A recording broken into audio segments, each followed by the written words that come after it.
Welcome back to our channel, folks. My name is Brad, and we're out here on our 20 acres in North Florida.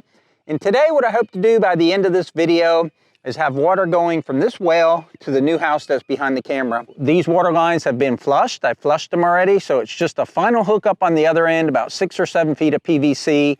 I'll stick this filter back in the filter holder back there. I'll do a little bit of PVC work, and I should be able to pressure up the house.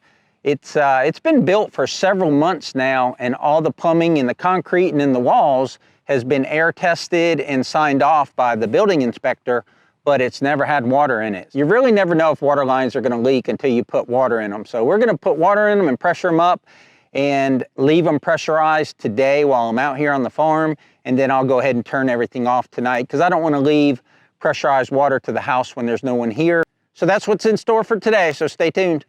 So this filter is very simple, but you just unscrew this, and then here's the cleaned filter.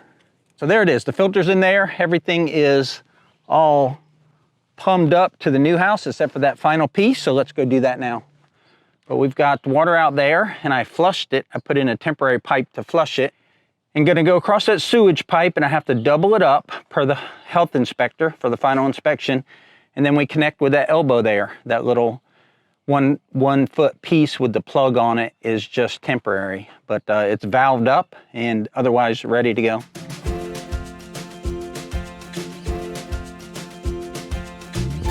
So we added this 2.5 feet. We added that elbow.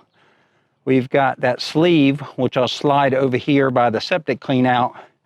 And then we put in 94 inches of pipe over to the other elbow, and we glued that. Let's go into the house and open some faucets. So we're gonna check every valve. The farthest valve from the well is gonna be here. Really would like a tub down here, but we don't have a tub. Okay, I couldn't do what I wanted to do, which was go to the far end of the house and turn on some faucets or a tub because there's no tub faucet down there. So I had to turn on this one. But I've got that valve on. That should be the first place that water goes. I'm gonna go turn on the water now. I don't see water spraying anywhere. I know the house is pressurized. The house has 60 pounds of pressure in it. That didn't work out like I thought. I thought water would come flowing out of there. The house is pressurized. Let me try this one. I hope it's not because there's so much garbage in the pipes. Well, guys, that did not go well at all. So I pressurized the house, and I couldn't get water at that closest tub there. So we came back here to the master bath behind me, and I was able to get water out of that faucet. But when I was walking around the house looking for leaks, I found this, and this is not good. This is an outdoor spigot, or house bib, I guess they call it. And this is the inside of that. So obviously someone didn't glue some PVC or some PEX or whatever they use to run water through the slab. No, actually they run it through the attic and then down. So that wall is gonna have to get ripped out and that investigated. So this was not the success story that I wanted today. I informed the home builder that their plumbing's leaking on this brand new house that they built for my parents. So it's Sunday at noon. I don't know when I'll get a response. Pressurized the house, and I could get water at the very end, at that end faucet, and I think I could get it at the end toilet. I turned the valve on. It sounded like there was water there. And I could get water at each bib, house bib, the external water source on either side of the house. But the kitchen sink and the tub that the camera was on, we got water to come out of there initially a little bit, but it's almost like, you know, there was a burst of pressure, and then that pressure must have went somewhere. So I think there's enough pressure in the lines, even with that leak, that it should come out of all the faucets, but it doesn't. I work on things that I can control, which is water to here. I'm gonna put a shutoff valve here, and it's PEX to PVC, and I don't know how to do that, and I don't have the tools to do that, so I'm gonna get a plumber to do that, but I'm at least gonna put the ball valve in. If I put a shutoff valve right here, I can stop this water and then pressurize the T down there that goes down the side of the shed. So that's what I'm gonna do. Just a 1-inch ball valve.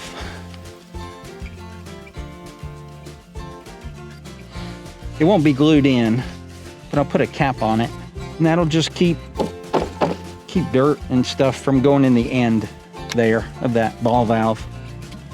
Just so that when we do finally hook it up, we won't have to do a bunch of cleaning. Put this on top of it like that. And I'll fill that with gravel underneath there, and then that's done. So water comes from the well, and then it tees off at the corner right there and goes down the shed, and then it comes down along here and it elbows and goes up there, and then it goes into the shed concrete pad with that PEX pipe, and then that will feed the hot water tank and the shower and the sink that's inside the shed. All right, so I'm confident that won't leak. On to the next one. All right, folks, we're gonna do something that's gonna make me happy since this day is not going well. So I got this pipe here, and again, this pipe comes off the well. It feeds the back of the shed, and it also feeds a spigot here at the front of the shed for washing vehicles, washing tractors, washing your hands, whatever. What I wanna do is dig this down, and I've got some hose clamps, and I've got some PVC pipe and a faucet, and I want to get a faucet probably about this height right here, where I can have water right here at the corner of the shed. I got some conduit, electrical conduit for the pump house. I got some PVC pipe for what we did earlier today, and then I got just some PVC fittings and a few electrical sweeps and some valves. $205 for 7 pieces of pipe, some fittings, and a brass shutoff valve. It's just crazy how much stuff is. Now this one hose here is just temporarily put in there, and I will warn you, when you're putting PVC pipe together temporarily, make sure you barely put it in, because it's hard to come apart. We'll dig this corner out. It's Florida, so we don't have to go real deep. We don't have a frost line.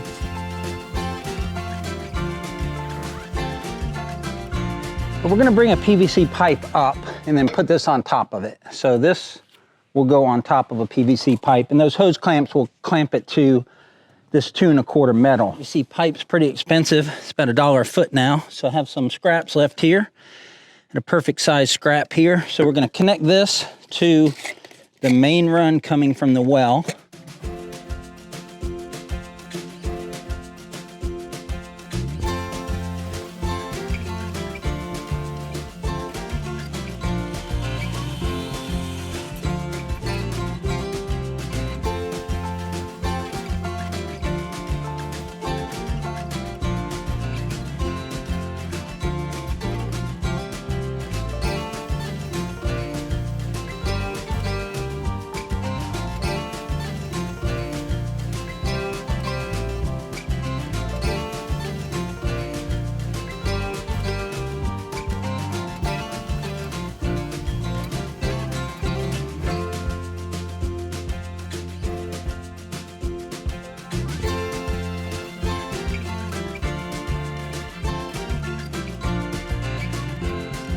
There's nothing overly complex here.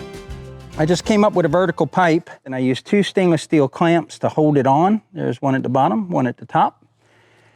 And then I have a 1-inch PVC to 3/4 threaded with a brass 3/4 house bib. And I actually put some Teflon tape in there to seal it. And when I tightened it, it actually came perfectly vertical. All right, I got a piece of hose I can put on here. Let's see what happens.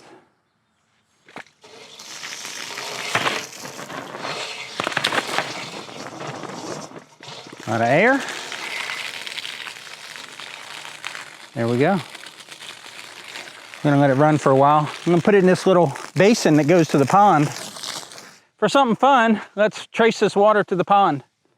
So that basin is up there to the right side of the shed where the hay bales are, and then it runs underground and then wise up right here with this 6-inch pipe going to the pond. And the 6-inch pipe goes all the way 200 and some feet down to the pond. I think I hear water. There it is. That's water coming all the way from the shed to the pond via our underground system.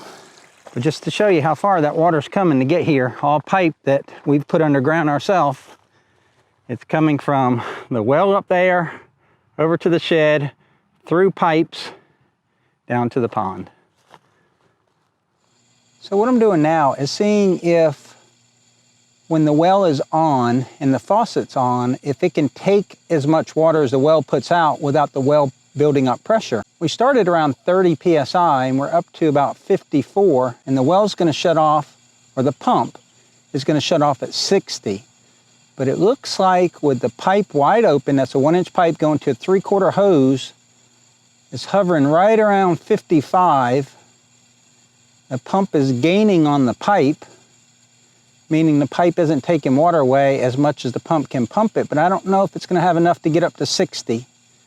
Right now it's stuck on 55, which is good. That's exactly what you want. You don't want your well pump to cycle. You don't want 60 pounds of pressure to go down to 40 pounds of pressure, and then the well kick on, or the pump kick on, and then the pressure catches up to itself and kicks off the pump. And so the pump's constantly cycling on and off while you're running water for hours and hours. It's looking good so far. I'm going to keep watching it. Okay, back at the hose, the pump is holding, or the pressure tank's holding at 50 psi. I got good pressure, steady stream of water, and the pump's not cycling, so that's good. So far this is positive, and I needed something positive today. Didn't get done what I wanted to get done today. Well, I guess I got done what I wanted to get done today, but the house didn't cooperate. But let me show you what we do have now. So I backfilled all this here and then wet it down to kind of pack it in. But now we have good water right up to the front of the shed and the porch. We always bring a container of water to wash our hands and stuff before we leave, to go home, wash our face, just kind of clean up before we get in the truck for that 1-hour drive home. But now we have water right there to the porch of the shed. And of course we have water, and we'll be coming up on it now, to the side or the back of the shed, where the shed is actually going to get plumbed one day.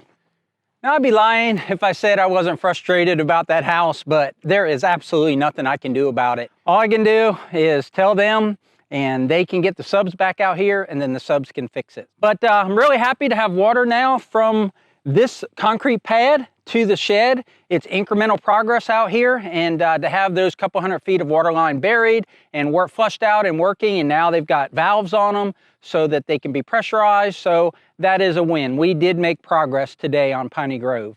So hopefully you enjoyed today's video. If you did, please click that like button, subscribe if you haven't already, and share with your friends. Otherwise, we'll catch you on the next one. Take care, y'all.